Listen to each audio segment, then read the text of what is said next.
जय श्री हरि। श्रीमद् भागवत महापुराण प्रथम स्कंद अध्याय 4 में आज हम इन प्रश्नों के उत्तर ढूंढने का प्रयास करेंगे। पहला प्रश्न, पांचवा वेद किसे कहा जाता है? दूसरा प्रश्न, श्री वेदव्यास जी ने एक ही वेद के 4 विभाग करके अपने कौन कौन से शिष्यों को उन वेदों को पढ़ाया? तीसरा प्रश्न, महाभारत की रचना क्यों की गई? चौथा प्रश्न, श्री व्यास जी को क्यों असंतोष हुआ? इसके अलावा पांचवा प्रश्न, श्रीमद् भागवत कथा किस युग में, किस स्थान पर, किस कारण से हुई? छठा प्रश्न, व्यास जी ने किसकी प्रेरणा से इसका निर्माण किया?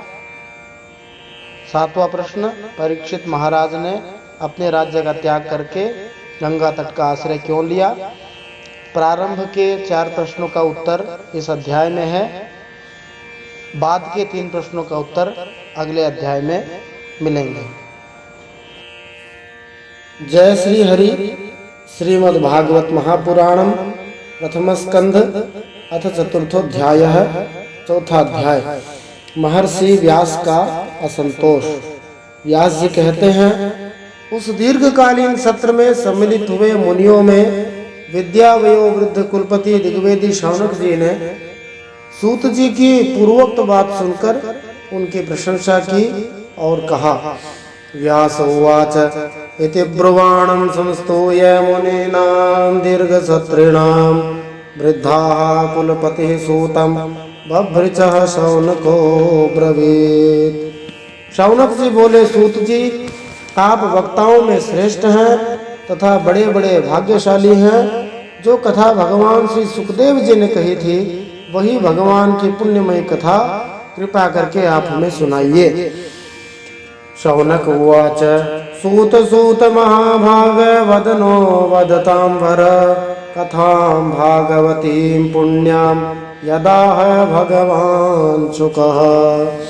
उसी सुखदेव जी के द्वारा कही गई कथा को हम यहाँ पर श्रवण कर रहे हैं। उन्होंने मूल श्लोक कहे थे, पर आज हम श्लोक समझ नहीं पाते, इसलिए अर्थ भी साथ में दिया जा रहा है।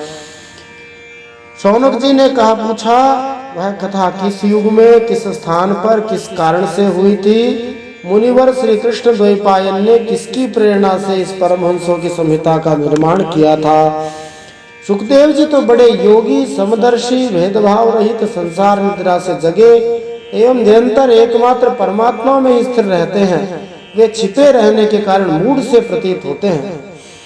कस्मिन् युगे प्रवृत्तेयं स्थाने वा केन हेतुना कुतः संचोदितः कृष्णः कृतवान् संहितां मुनिः तस्य पुत्रो महायोगी समदृङ् निर्विकल्पकः एकांतमतिरुन्निद्रो गूढ़ो मूढ़ैवेयते। व्यास जी जब सन्यास के लिए वन की ओर जा रहे थे, अपने पुत्र का पीछा कर रहे थे, उस समय जल में स्नान करने वाली स्त्रियों ने नंगे सुखदेव जी को देखकर तो वस्त्र धारण नहीं किया, परंतु वस्त्र पहने हुए व्यास जी को देखकर लज्जा से कपड़े पहन लिए। इस आश्चर्य को देखकर जब व्यास जी ने उन स्त्रियों से पूछा, तब उन्होंने उत्तर दिया कि आपकी दृष्टि में तो अभी स्त्री पुरुष का भेद बना हुआ है, परंतु आपके पुत्र की शुद्ध दृष्टि में स्त्री पुरुष का भेद भी नहीं है। दृष्ट्वानु यान्तं ऋषिमात्मजन्माप्यनग्नं देव्योरिया परिदधुर्न सुतस्य चित्रम् तद्वीक्ष्य प्रेक्षति मुनौ जगदोस्तवास्ति स्त्रीपुंभिदानतो सुतस्य विविक्तदृष्टेः। कुरुजांगल देश में पहुंचकर हस्तिनापुर में वे पागल गूंगे जड़ के समान विचरते होंगे। नगरवासियों ने उन्हें कैसे पहचाना? पांडव नंदन राजर्षि परीक्षित का इन मौनी सुखदेव जी के साथ संवाद कैसे हुआ, जिससे यह भागवत संहिता कही गई? महाभाग श्री सुखदेव जी तो गृहस्थों के घरों को तीर्थ स्वरूप बना देने के लिए उतनी ही देर उनके दरवाजे पर रहते हैं, जितनी देर में गाय दूही जाती है। हे सूत जी, हमने सुना है कि अभिमन्यु नंदन परीक्षित भगवान के बड़े प्रेमी भक्त थे। उनके अत्यंत आश्चर्यमय जन्म और कर्मों का भी वर्णन कीजिए। वे तो पांडव वंश के गौरव बढ़ाने वाले सम्राट थे। वे भला किस कारण से साम्राज्य लक्ष्मी का परित्याग करके गंगा तट पर मृत्यु पर्यंत अनशन का व्रत लेकर बैठे थे?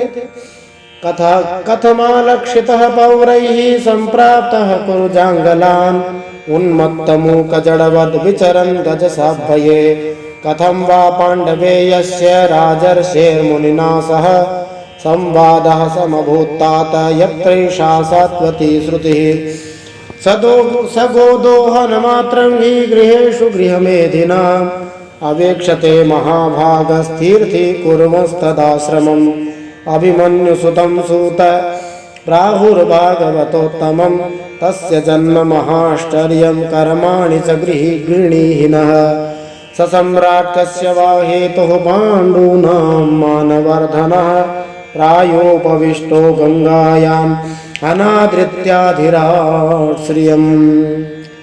शत्रुघ्न अपने भले के लिए बहुत सा धन लाकर उनके चरण रखने की चौकी को नमस्कार करते थे। वे परीक्षित एक वीर युवक थे। उन्होंने दुस्त्यज लक्ष्मी को अपने प्राणों के साथ भला क्यों त्याग देने की इच्छा की? जिन लोगों का जीवन भगवान के आश्रित है वे तो संसार के परम कल्याण, अभ्युदय और समृद्धि के लिए ही जीवन धारण करते हैं। उसमें उनका अपना कोई स्वार्थ नहीं होता। उनका शरीर तो दूसरों के हित के लिए था। उन्होंने विरक्त होकर उसका परित्याग क्यों कर दिया? वेदवाणी को छोड़कर अन्य समस्त शास्त्रों के आप पारदर्शी विद्वान हैं सूत जी महाराज।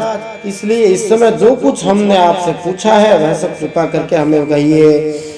नमन्ति यत्पादनिकेतमात्मनः शिवाय हानि यधनानि शत्रवः कथं स वीरः श्रियमङ्गदुस्त्यजां युवैषतोत्स्रष्टुमहो साहसुभिः शिवाय लोकास्य भवाय भूतये यौत्तमश्लोकपरायणो जनाः जीवन्ति नात्मार्थमसौ पराश्रयम् मुमोच निर्वेद्य कुतः कलेवरम् तत्सर्वं न समाचक्ष्व पृष्टो यदि किंचन मन्ये त्वां विषये वाचां स्नातमन्यत्र छान्दसात्। सूत जी ने कहा, इस वर्तमान चतुर्युगी के तीसरे युग द्वापर में महर्षि पराशर जी के द्वारा वसुकन्या सत्यवती के गर्भ से भगवान के कलावतार योगीराज व्यास जी का जन्म हुआ। एक दिन सूर्योदय के समय सरस्वती के पवित्र जल में स्नान करके एकांत स्थान पर बैठे हुए थे। महर्षि भूत भविष्य को जानते थे और दृष्टि उनकी अचूक थी। उन्होंने देखा कि जिसको लोग जान नहीं पाते, ऐसे समय के फेर से प्रत्येक युग में धर्म संकरता, उसके प्रभाव से भौतिक वस्तुओं की भी शक्ति का ह्रास होता रहा है। संसार के लोग श्रद्धाहीन और शक्ति रहित हो जाते हैं। उनकी बुद्धि कर्तव्य का ठीक ठीक निर्णय नहीं कर पाती, आयु भी कम हो जाती है। लोगों की इस भाग्यहीनता को देखकर उन मुनीश्वर ने अपनी दिव्य दृष्टि से समस्त वर्णों और आश्रमों का हित कैसे हो इस पर विचार किया। उन्होंने सोचा कि वेद में कहे गए चातुर्होत्र यानी होता, अध्वर्यु, उद्गाता और ब्रह्मा, ये चार होता हैं।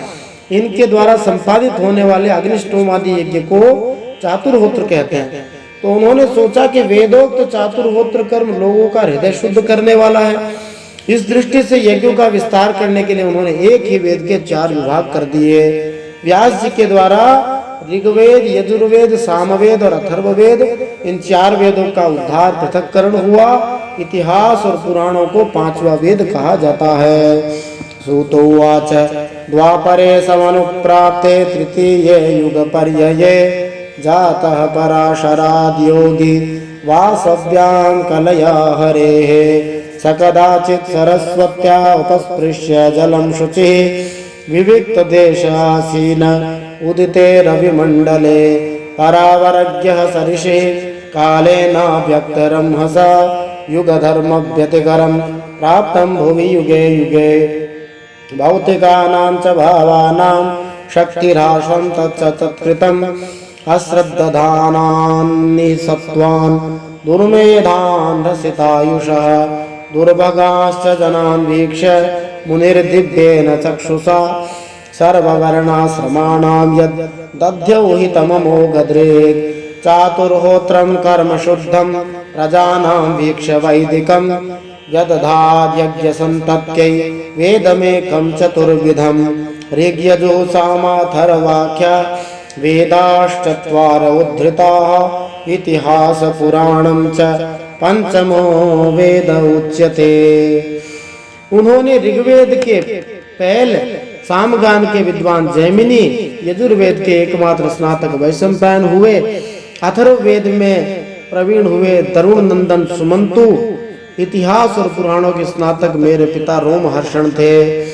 इन ऋषियों ने अपनी अपनी शाखा को और भी अनेक भागों में विभक्त कर दिया। इस प्रकार शिष्य प्रशिष्य और उनके शिष्य द्वारा वेदों की बहुत सी शाखाएं बन गई। कम समझ वाले पुरुषों पर कृपा करके भगवान वेदव्यास ने इसलिए ऐसा विभाग किया था कि जिन लोगों को स्मरण शक्ति नहीं है या कम है वे भी वेदों को धारण कर सके, अन्यथा वेद बहुत बड़े थे। तत्रर्ग वेदधरः पैलः सामगो जैमिनिः कविः वैशंपायन एवैको निष्णातो यजुषामुत अथर्वांगिरसामासीत् सुमन्तुर्दारुणो मुनिः इतिहास पुराणानां पिता मे रोमहर्षणः त एव ऋषयो वेदं स्वं स्वं यस्यन्ननेकधा शिष्यैः प्रशिष्यैस्तच्छिष्यैर्वेदास्ते शाखिनो भवन् त एव वेदा दुर्मेधैर्धार्यन्ते पुरुषैर्यथा एवं चकार भगवान् व्यासः कृपणवत्सलः। स्त्री शूद्र और पतित द्विजाति तीनों ही वेद श्रवण के अधिकारी नहीं है, इसलिए वे कल्याणकारी शास्त्रोक्त कर्मों के आचरण में भूल कर बैठते हैं। अब इसके द्वारा उनका भी कल्याण हो जाए, यह सोचकर महामुनि व्यास जी ने बड़ी कृपा करके महाभारत इतिहास की रचना की। यद्यपि व्यास जी इस प्रकार अपनी पूरी शक्ति से सदा सर्वदा प्राणियों के कल्याण में ही लगे रहे, फिर भी उनके हृदय में संतोष नहीं मिला। उनका मन कुछ दुखी सा हो गया। सरस्वती नदी के पवित्र तट पर एकांत में बैठकर व्यास जी मन ही मन विचार करते हुए कहने लगे, मैंने निष्कपट भाव से ब्रह्मचर्य आदि व्रतों का पालन करते हुए वेद गुरुजन अग्नियों का सम्मान किया, उनकी आज्ञा का पालन किया। महाभारत की रचना के बहाने मैंने वेद के अर्थ को खोल कर रख दिया। मैं ब्रह्म तेज से संपन्न एवं समर्थ हूँ। मेरा हृदय अभी भी अपूर्ण सा लगता है। अवश्य ही अब तक मैंने भगवान को प्राप्त कराने वाले धर्मों का प्रायः निरूपण नहीं किया। वे ही धर्म परमहंसों को प्रिय हैं और वे ही भगवान को भी प्रिय हैं। हो न हो मेरी अपूर्णता का यही कारण है। स्त्री शूद्र द्विज बंधूनां त्रयीन श्रुति गोचरा कर्म श्रेयसि मूढ़ानां श्रेय एवं भवेदिह इति भारतमाख्यानं कृपया मुनिना कृतम् एवं प्रवृत्तस्य सदा भूतानां श्रेयसि द्विजाः सर्वात्मकेनापि यदा नातुष्यद्हृदयं ततः नाति प्रसीदद्हृदयः सरस्वत्यास्तटेषु च वितर्कयन् विविक्तस्थ इदं प्रोवाच धर्मविद् धृतव्रतेन हि मया छन्दांसि गुरवोऽग्नयः मानिता निर्व्यलीकेन गृहीतं चानुशासनं भारतव्यपदेशेन याम्नायार्थश्च दर्शितः दृश्यते यत्र धर्मादि स्त्रीशूद्रादिभिरप्युत तथापि बत मे दय्यो यात्मा चैवात्मना विभुः असम्पन्न इवा भाति ब्रह्मचर्यस्य सत्तमः किं वा भागवता धर्मा न प्रायेण निरूपिताः प्रियाः परमहंसानां त एव ह्यच्युत प्रियाः। श्री कृष्ण द्वैपायन व्यास इस प्रकार अपने को अपूर्ण सा मानकर खिन्न हो रहे थे। उसी समय नारद जी महाराज पहुंच गए। उन्हें आया देखकर व्यास जी तुरंत खड़े हो गए। देवताओं के द्वारा सम्मानित नारद जी की विधि पूर्वक व्यास जी ने पूजा की। तस्यैवं किलमात्मानं मन्यमानस्य खिद्यतः कृष्णस्य नारदोऽभ्यागादाश्रमं प्रागुदारितं तमभिज्ञाय सहसा प्रत्युत्थायागतं मुनिः पूजयामास विधिवन्नारदं सुरपूजितम्। इस प्रकार श्रीमद् भागवत महापुराण जो परमहंसों की संहिता है उसके प्रथम स्कंद में नैमिषीय उपाख्यान नामक चतुर्थ अध्याय भगवान श्री नारायण के चरणों में अर्पित हो। श्रीमद् भागवते महापुराणे पारमहंस्यां संहितायां प्रथम स्कंधे नैमिषीय उपाख्याने चतुर्थः श्रीमन्नारायणार्पणमस्तु।